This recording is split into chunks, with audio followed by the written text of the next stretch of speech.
Bueno, familia, les doy la bienvenida a este primer episodio de Conectando con Dios. Espero estén muy bien, no va a haber intro ni nada, vamos a ir directo al grano, a lo que vinimos. Se me pasó un poquito grabar este episodio, pero sí he tenido algo mucho en mente. ¿Y quién es Dios? ¿Cuál es la primera respuesta o primer pensamiento que se te viene a la mente cuando te hacen esta pregunta?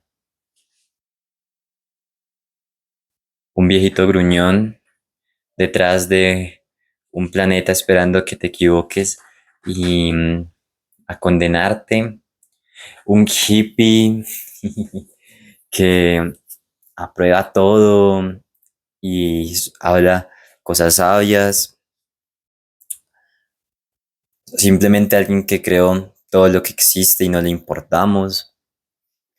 Hay muchos pensamientos acerca de Dios, pero te voy a decir algo. Tu Dios no es mi Dios, así como lo escuchas. El Dios que para ti castiga y condena no es mi Dios. El Dios al que tú necesitas hacer sacrificios, hacer algo para llamar su atención y que te apruebe, no es mi Dios. El Dios es que tú tienes que demostrarle algo para que te ir al cielo, no es mi Dios. El Dios que piensas que te exige vestirte de una forma y que si te vistes de esa forma va a dejarte ir al cielo, tampoco es mi Dios. Y puedo seguir y seguir y enumerar diferentes cosas en esta lista. Hay que entender algo. Todos los conceptos que tengamos acerca de Dios no son Dios. Así como lo escuchas. El Dios que nos vende la religión no es Dios. Y aquí voy a hacer un primer paréntesis para basarnos en esta parte.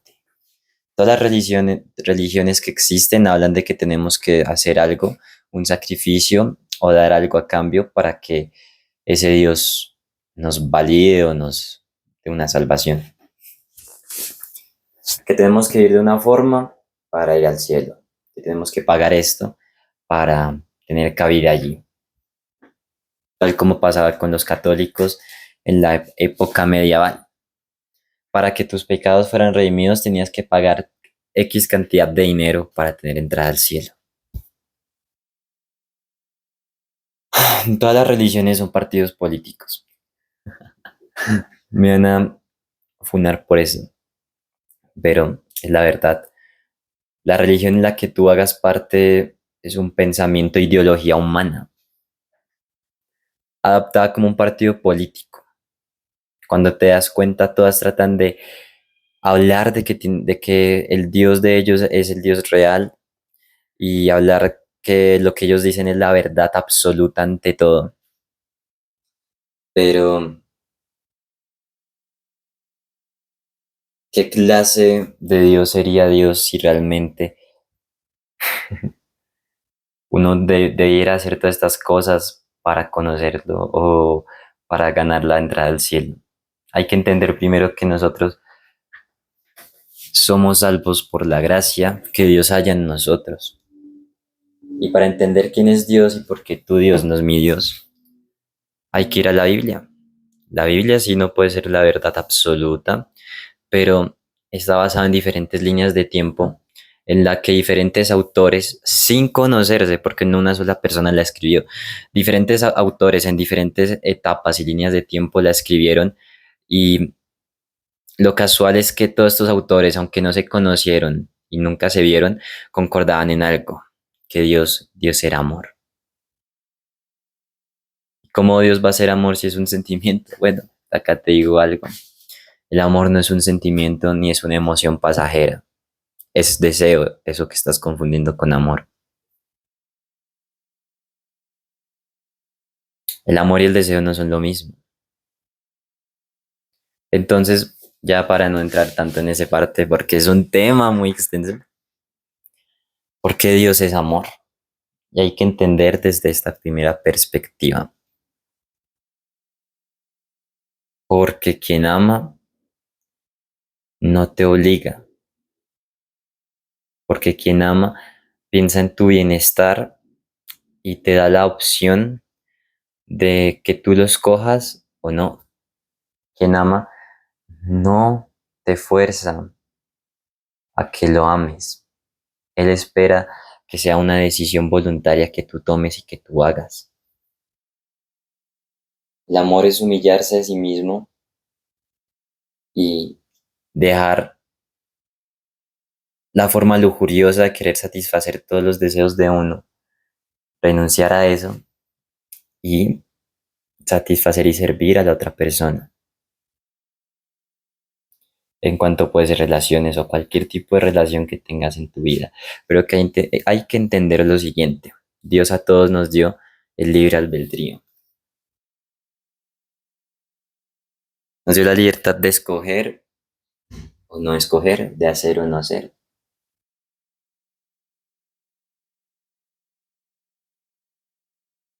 ¿Y por qué Dios no es un Dios castigador? Porque es un Dios amoroso, bondadoso, misericordioso, tardo para la ira,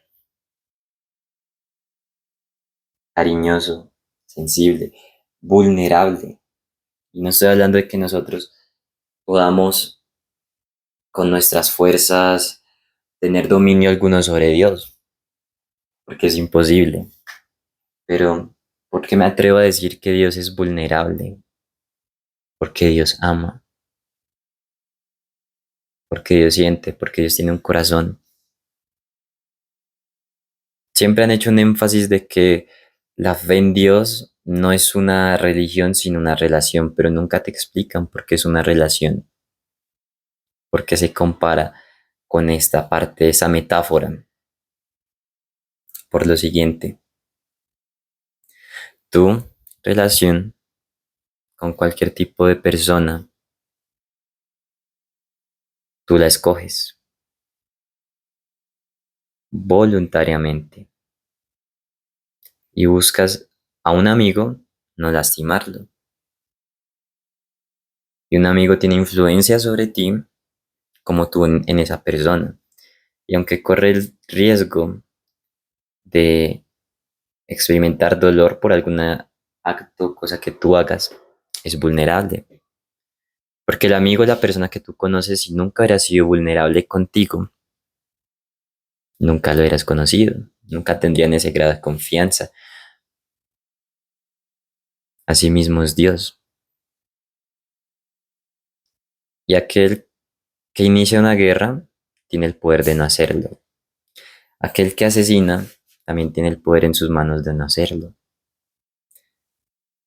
Mucha gente critica que si Dios existe, ¿por qué no evita que suceda esto? Y es que hay que entender que Dios es justo.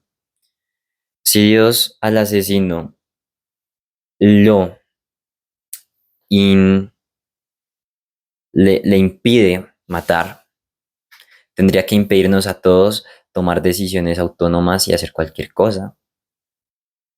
Porque podemos decirle a Dios, Dios, evita que esto pase y puede evitarlo. O evita que esta persona me haga esto y puede evitarlo. Pero asimismo, tú, cuando tú vayas a hacer algo, va a tener que evitártelo a ti. Porque, ¿qué clase de Dios sería justo si solamente una persona sí hiciera eso, pero las demás no? Entonces hay que entender que es justo porque a todos nos da la opción de elegir. Y si tuviera que intervenir en las decisiones o en lo que nosotros hacemos, en una sola persona tendría que hacerlo con todo el mundo por igual. Tendría que evitar que todo el mundo por igual tomase decisiones y actuara y pudiera escoger. Entonces por eso es un Dios justo. Cada persona tiene la opción de hacer o no hacer, de escoger o no escoger. ¿Y qué es lo que nos habla más acerca de mi Dios? Yo te estoy presentando a mi Dios. Tú ya me presentaste a tu Dios que castiga, que critica, que todo eso. Pero mi Dios mira con ojos de bondad y amor. Mi Dios perdona. Nos han tildado y nos han hablado de que somos pecadores y que tenemos que vivir en arrepentimiento, que nos vamos a pudrir en el infierno. Nos han vendido un montón de ideas y cosas basadas en la religión que no son Dios. Y hay un punto para entender el por qué pasa todo esto. Hay una perspectiva diferente en la cual uno puede ver aquella palabra pecado. Tú puedes verla como algo malo o como algo que te aleja de Dios. Tú puedes verlo como algo prohibido o como algo que lastima. Si hay algo que tenga en común todas las cosas que se han denominado como pecado, es que lastiman a otras personas o te lastiman a ti mismo. Matar. Si tú matas a alguien, acabas con una vida y la lastima. Si te matan a ti, te lastiman. Pero hay una analogía. Puede que tú, basado en lo que se han dicho de los 10 mandamientos, nunca hayas asesinado a una persona físicamente hablando. Ay, pucha. Pero si la asesinaste con tus palabras. La Biblia dice que Dios nos creó a su imagen y semejanza y que Dios creó todo por el poder de la palabra, no por el pensamiento. Entonces dice la Biblia que basándonos en que fue escrita en diferentes periodos del tiempo y que estos autores, aunque no se conocieron, concuerdan con todas esas características que te he mencionado acerca de Dios y que nos dicen en la Biblia que esto está escrito no inspirado en hombres, sino inspirado por medio de Dios, que dijo a esas personas, a esos autores, lo que tenían que escribir. Entonces nos permiten aprender un poco más de este Dios y de un Dios que ama porque da la libertad de escoger, de que tú lo escojas o no, de que tú hagas las cosas como Él dice o no. Dios no te puede obligar a que tú creas en Él ni que lo ames. Es una decisión que quiere que tú tomes voluntariamente.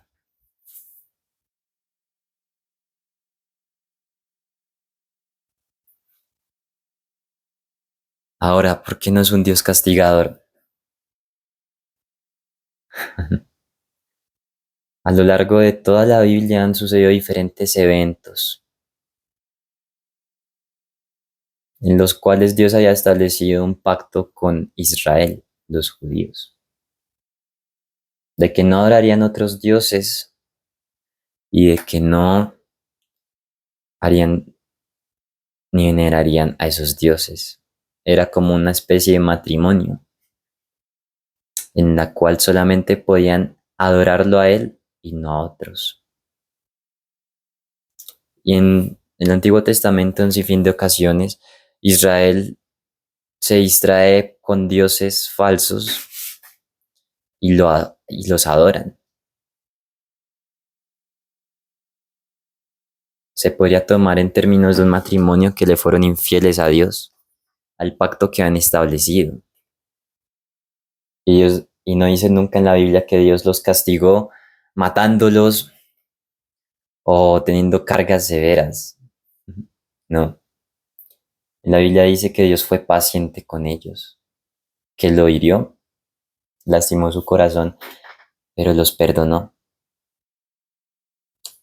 Dios es un Dios compasivo, Dios es un Dios que perdona, Dios es un Dios paciente y que espera. Ah, pero el diluvio. En la Biblia no dice que el humano a los 3 días empezó a hacer cosas y Dios a los 3 días decidió hacer el diluvio para acabar con la humanidad. La Biblia dice que Dios esperó décadas, años, años esperando que el humano cambiase su actitud voluntariamente. Dios esperó años de los años para que el humano en ese entonces cambiara su actitud. Pero al ver que su corazón se había pervertido, le dolió el corazón a Dios y se había arrepentido de crear a los humanos. Él no habla de que fue inmediatamente que él tomó esa acción o decisión de acabar con la humanidad. Habla de que Dios esperó pacientemente a que voluntariamente las personas dejaran sus actitudes lujuriosas o perversas y no lo hicieron. Pero aún así menciona que por más maldad o por más pervertido que hubiera estado el corazón del hombre, Dios halló bondad en un corazón, en una persona, en Noé. Y solo por esa persona fue que eligió que construyera el arca y que salvara a esa especie, el ser humano, que no los acabara y erradicara al 100%. Solo por una persona le dio la oportunidad. ¿Qué clase de Dios castigador daría una oportunidad así? ¿Qué clase de Dios condenador haría algo así? Y hay que entender algo que revela más el carácter de Dios. En Oseas, un profeta habla de que Dios, en base a estas infidelidades que había tenido su pueblo contra él, le ordena a Oseas que se case con una prostituta para que sienta lo que Dios siente cuando Israel adora a otros dioses. La historia abarca que Oseas se casa con una prostituta, le dije que deje su profesión, le dije que deje su profesión y se vaya a vivir con él. Tienen hijos, Oseas y la prostituta, pero esta prostituta no se conforma, siente que le falta algo, que en su matrimonio no puede proveer o satisfacer y empieza a tener aventuras con otros hombres, le empiezan a pagar, después empieza a acostarse con hombres ricos, todo eso, empieza a menguar la actividad de intimidad con Oseas y termina embarazada de uno de esos encuentros. Y es tanto lo que ella le aburre, siente que su matrimonio no le satisface, que se va y deja a Oseas y se va tras gente rica, reyes, todo eso, que puedan satisfacer sus deseos y sus necesidades. Pero cuenta la historia que al final eso le cobró y le cobró un karma, podríamos decirlo, porque la prostituta termina perdiendo aquella belleza que tuvo y termina siendo una esclava. Cuenta que es exhibida en una plaza como los esclavos en la época española. Es desnuda, desnuda está exhibida al frente de todo el pueblo. Y están haciendo una rifa o están haciendo, bueno, no tengo el nombre exacto en estos instantes, pero están hablando de que están vendiendo ahora la prostituta, la que es todavía la esposa de Oseas, por un peso, desnuda, expuesta, avergonzada, traicionada por sus pensamientos y por pensar en satisfacer lo que sentía que no tenía, terminó como una esclava exhibida públicamente desnuda como un objeto que tenía un precio.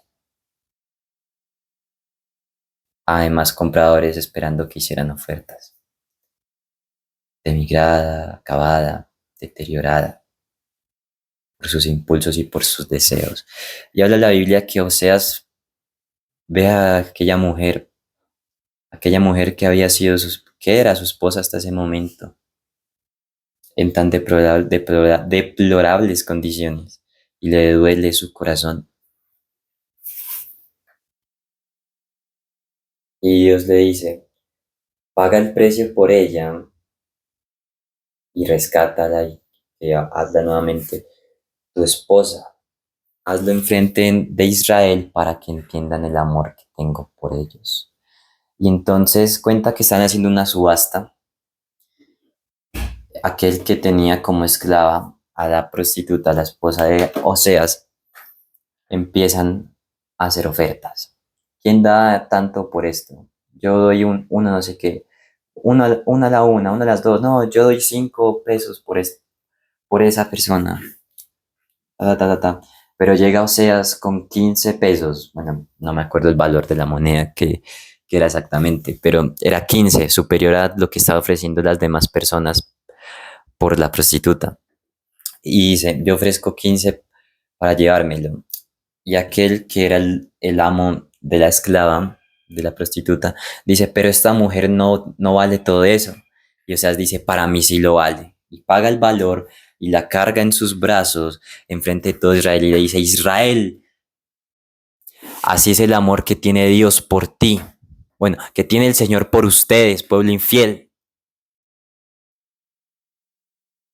haciendo referencia a que estaban adorando y clamando dos dioses.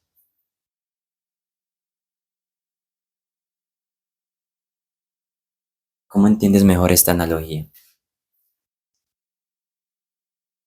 Sin importar cuántas veces Israel había sido infiel a Dios con otros dioses, adorándolos, Dios aún así los seguía amando, quería que estuvieran con ellos y los perdonaba. Ahora vamos al Nuevo Testamento, que es lo que predica Cristo, el Hijo de Dios, acerca del amor.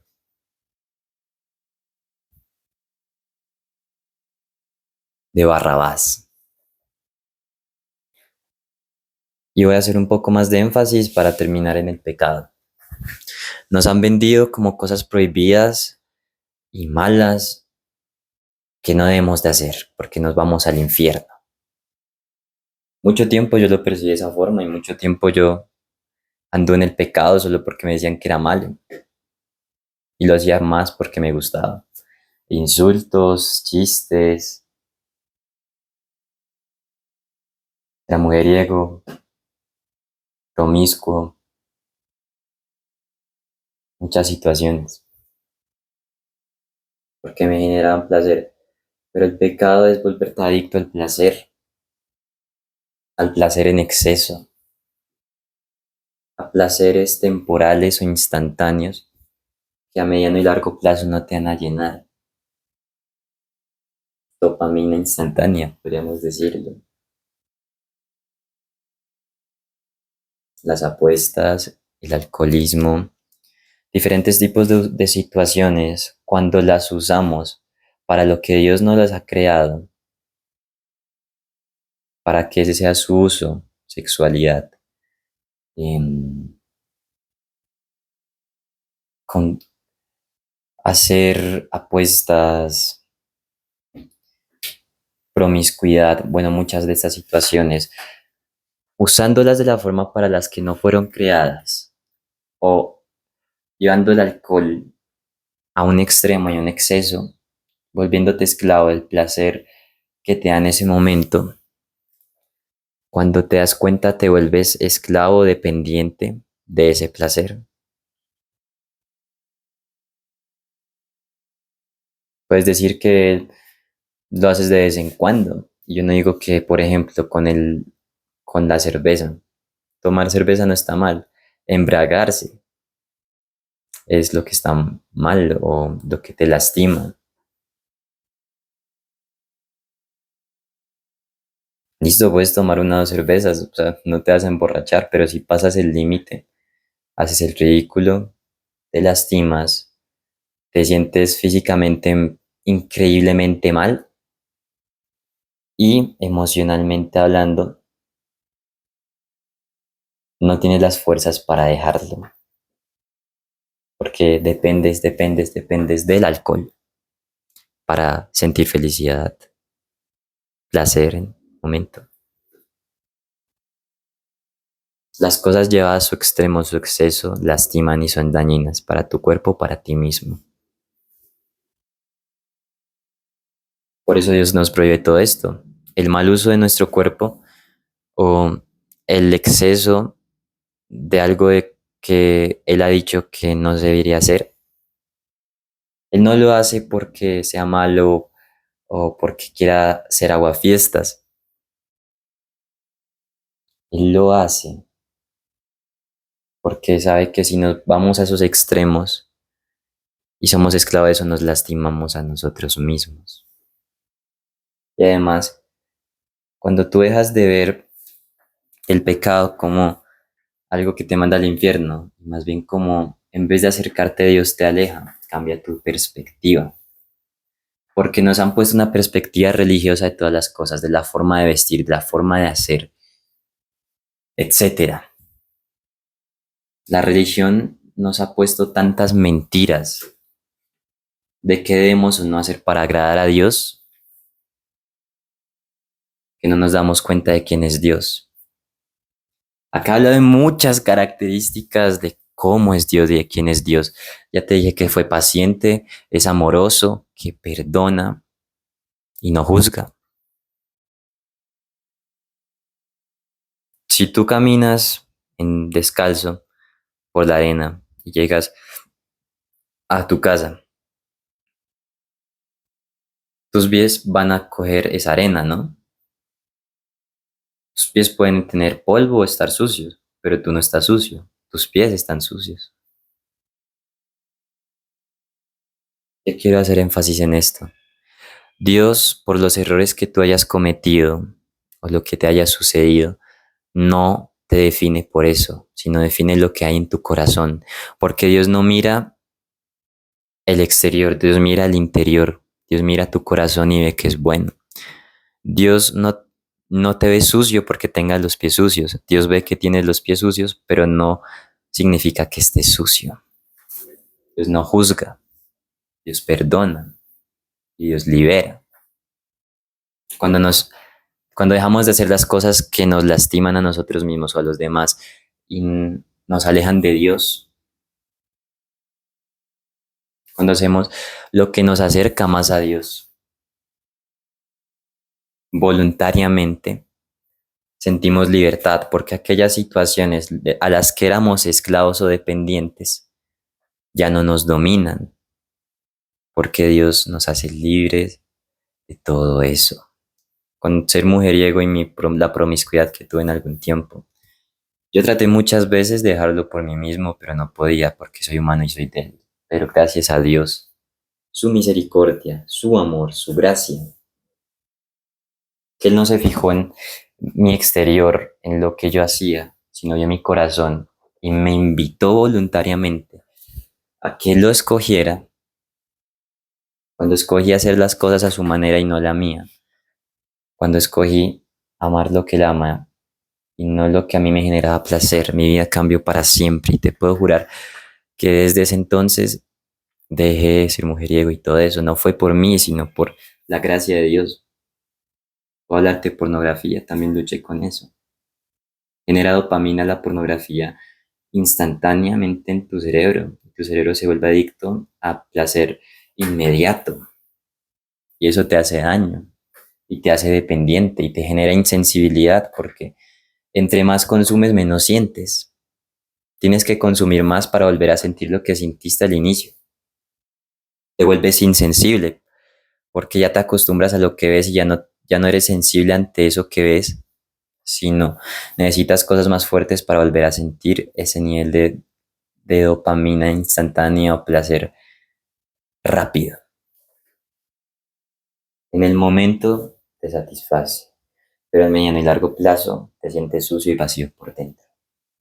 Yo no puedo dejar la pornografía hasta que decidí reconocer que soy débil, entregarme a Dios y hacer las cosas a la manera de Dios y no la mía, y la pude dejar. Era esclavo de la pornografía y de la promiscuidad y de ser mujeriego.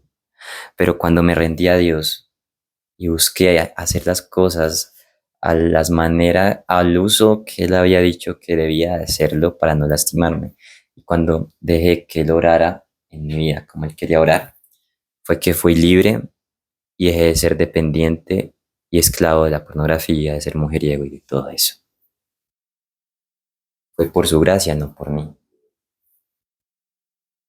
Y algo que muchos no entienden con el concepto de nacer de nuevo. No es volver al vientre de tu mamá, ni es públicamente anunciar que tú aceptas a Cristo y que te sumerjan en un río y te sacan. Eso no es nacer de nuevo. Porque ¿qué te sirve sumergirte bajo el agua si cuando sales vuelves a cometer los mismos errores o las mismas acciones nuevamente? Cuando nos habla de esto, yo quiero hacer énfasis en conociendo a Dios. En la época en la que Jesucristo estaba, por la ley de Moisés, a las personas que eran infieles, si las atrapaban en el acto, tenían que cogerlas a pedradas y matarlas. Entonces cogieron a una mujer siendo infiel a su esposo con otro hombre y se la llevaron a Jesús. Se la botaron en el piso y le dijeron que por la ley de Moisés escrito estaba que tenían que apedrearla y que debían de hacer a los pies de Jesús. Pero a mí me gusta más imaginar esta escena, lo que sucede a continuación. Entonces le dice, bueno, acá está la mujer, pero ¿dónde está el hombre con el que estaba? ¿Por qué ese tampoco o por qué ese también no me lo trajeron? Los sacerdotes eran personas religiosas, que eran los cargos que supuestamente eran las personas de Dios. Y a las únicas a las que podían tener una cercanía con Dios, religiosos. Y entonces Jesús, acto seguido, dice algo que no hay descripción alguna.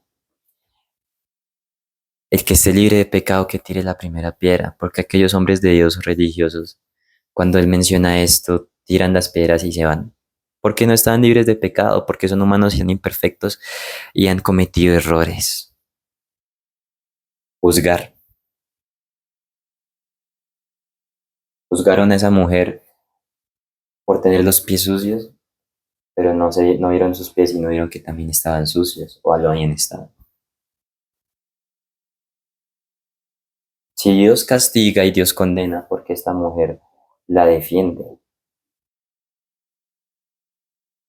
Entonces, acto seguido, Cristo le pregunta a la mujer adúltera, ¿dónde están los que te acusaban? Ella levanta la cabeza y dice que ya no los ve. Y él les dice, yo tampoco te juzgo, yo tampoco te acuso, vete y no peques más. Pero han tomado este vete y no peques más como una amenaza, como algo fuerte, pero más bien algo tierno, como tranquila, yo tampoco te juzgo por tus errores o por tu pasado. Vete y sé libre de tu pecado.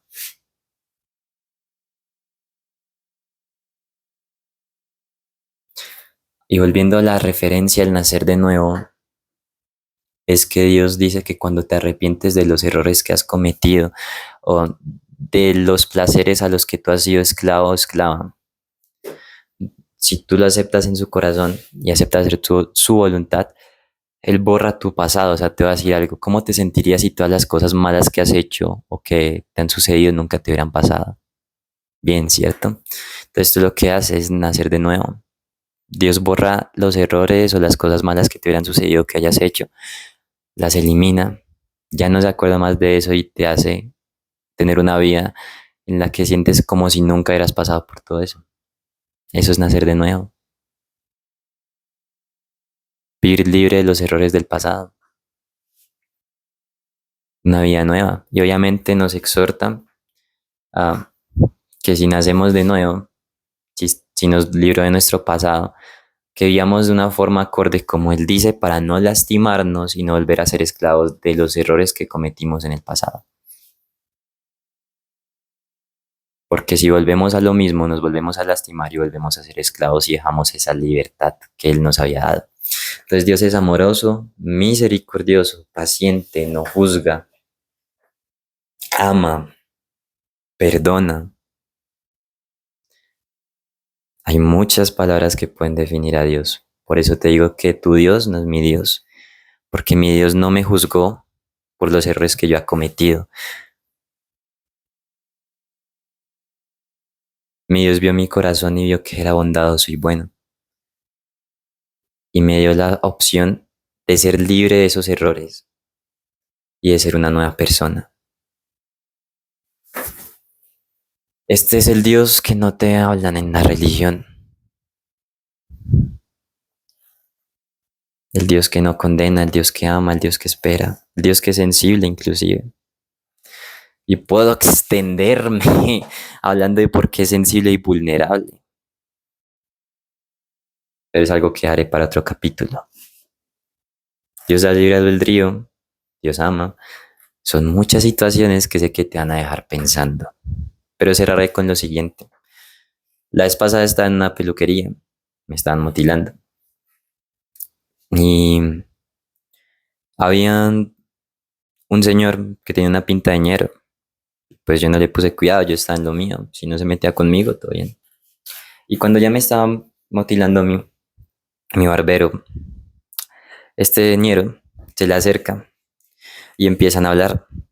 Y el barbero le dice, oye, pero ¿qué te pasó? Te vi mal, te había pasado algo, ¿qué te ha sucedido? Y yo me fijo en el brazo de este ñero y veo cicatrices de cuchillo y una herida reciente en su mano. Aparte que tiene una apariencia de ñero, está herido. Y entonces empieza a hablar de que no, que ha vuelto a consumir droga, pues lleva tiempo sin hacerlo, está trabajando en la casa, no le quisieron entregar algo, se metió una persona y bueno, no le querían dar algo que era suyo y perdió el control, volvió a consumir, volvió a la casa, rompió todo, golpeó a su mujer y su mujer lo echó de la casa por eso, porque ha vuelto a consumir. Y en ese momento decía, bueno, todo bien, no te metas conmigo, yo espero que me terminen de peluquear y sigo con mi vida. Pero hubo algo raro, que yo en vez de juzgarlo porque se drogaba, vi arrepentimiento en sus ojos, vi realmente que anhelaba no hacer eso nuevamente. Lo vi con ojos diferentes. Dejé de juzgarlo y lo vi como una persona que había sido esclava de sus placeres o de sus errores, pero estaba arrepentido de lo que había hecho. Entonces le pregunté su nombre y su edad, se llama Jimmy, tiene 36 años. Y bueno, antes de que pasara esto, no sé por qué el barbero me pregunta que si, bueno, es que uno entre hombres también me falta añadir, es muy vasto con sus amigos y se la monta mucho. Y pues este barbero le está diciendo, ah, pero que tú nunca vas a cambiar, que te metiste los poderes, que hiciste esto, que lo otro. Pero no sé por qué me pregunta que si yo creía que el hombre podía cambiar. Y respondo, no fui yo, creo. Pero no sé por qué respondo, el hombre por sí solo nunca va a ser capaz de cambiar porque es débil. Pero el hombre con la ayuda de Dios sí cambia. Y Jimmy empezó a hablar de que iba a misa, de que en la misa sentía más paz, más todo, y que le había ayudado a dejar temporalmente las drogas, que no sé qué. Y entonces ahí le pregunto su nombre, su edad.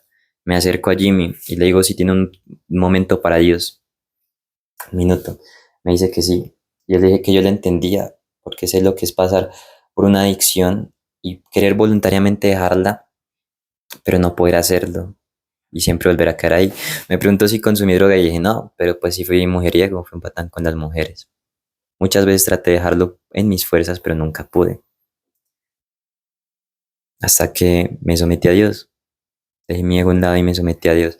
Y le explicaba que Dios no se fija en el corazón de nosotros y es la situación en la que nos presenta en la Biblia cuando Cristo fallece. Estaba en una cruz, colgado, sus últimos alientos, pero al lado y lado tenía dos ladrones con él, colgados. Y uno le dice que si realmente es el Hijo de Dios, que lo salve a ellos y se salve a sí mismo. Pero el otro ladrón le dice que se calle, que él era inocente y no merecía estar ahí. Que ellos hicieron cosas por las cuales era justo que estuvieran ahí colgados, pero Cristo no. Y se dirige a Cristo este ladrón, que no sabemos si fue un abusador, si mató, qué clase de crímenes cometió para que estuviera ahí, pero le dice que se acuerde de él cuando esté en su reino y Cristo le promete que a partir de ahora en adelante iba a estar con él en el paraíso. Cristo no juzgó a un ladrón por sus acciones, vio su arrepentimiento genuino y le dijo que estaría con él desde ahora en adelante.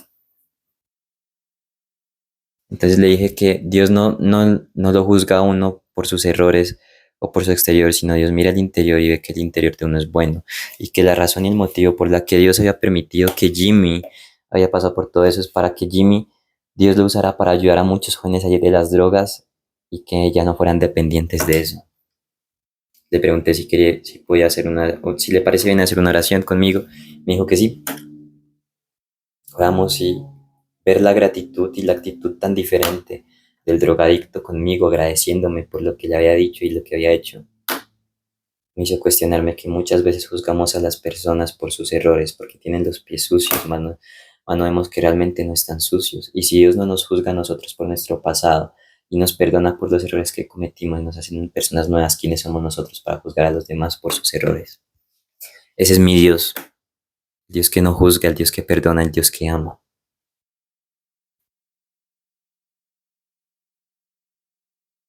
He dejado estos casos. Jesús, el amigo de los pecadores. Porque a Cristo lo conocían así, el amigo de los pecadores. Porque es la pasada con prostitutas, recaudadores de impuestos, ladrones, no con los religiosos de la época. Y piénsalo, ¿de qué sirve darle medicina a alguien que está sano? El que necesita la medicina es aquel que está roto, enfermo. Las iglesias no son templos o edifico cuatro paredes. Las iglesias en la Biblia hablan que son hospitales para el alma. ¿Y Cristo para qué se le va a pasar con los religiosos si estaban sanos, cuando los que realmente necesitan ayudar a los enfermos? Todas las personas estamos rotas y necesitamos ayuda de Dios.